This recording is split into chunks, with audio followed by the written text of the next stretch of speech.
the oldest mention in an inscription of the name of the God of Israel.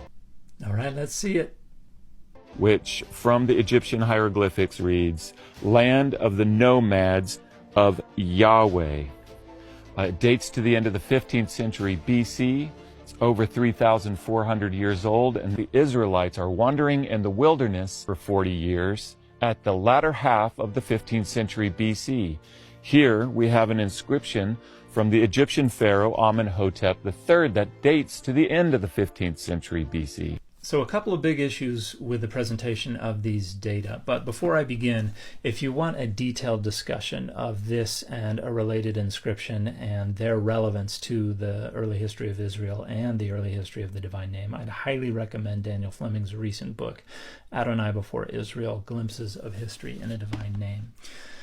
Now, the most egregious problem here is the dating. This inscription does not come from the 15th century BCE. That strikes me as an intentional manipulation of the data intended to make it seem like this inscription aligns better with an early timeline for the Exodus.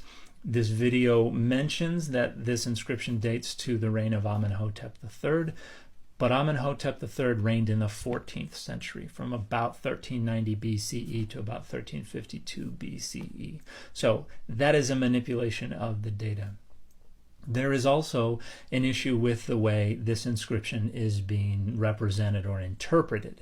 You could translate it, the land of the nomads of Adonai, but that second of is going to be misleading for a lot of English speakers, making it sound like this is the land occupied or possessed by the nomads who are possessed by or whose patron deity is Adonai. It makes it sound like this is actually a divine name. But there are virtually no scholars who understand the word I'm pronouncing as Adonai here as a divine name.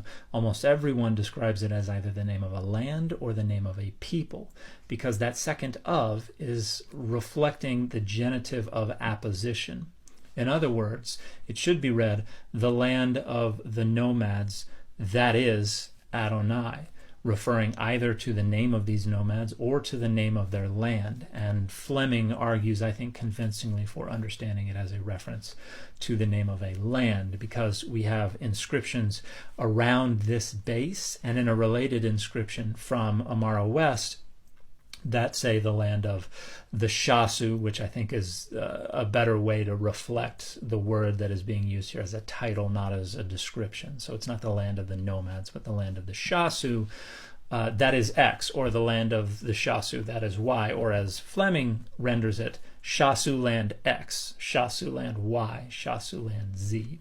And so Adonai here is probably the name of a land that was later turned into a divine name as a result of the people from this land migrating probably to the northern hill country with their patron deity who was named after the land from which they came.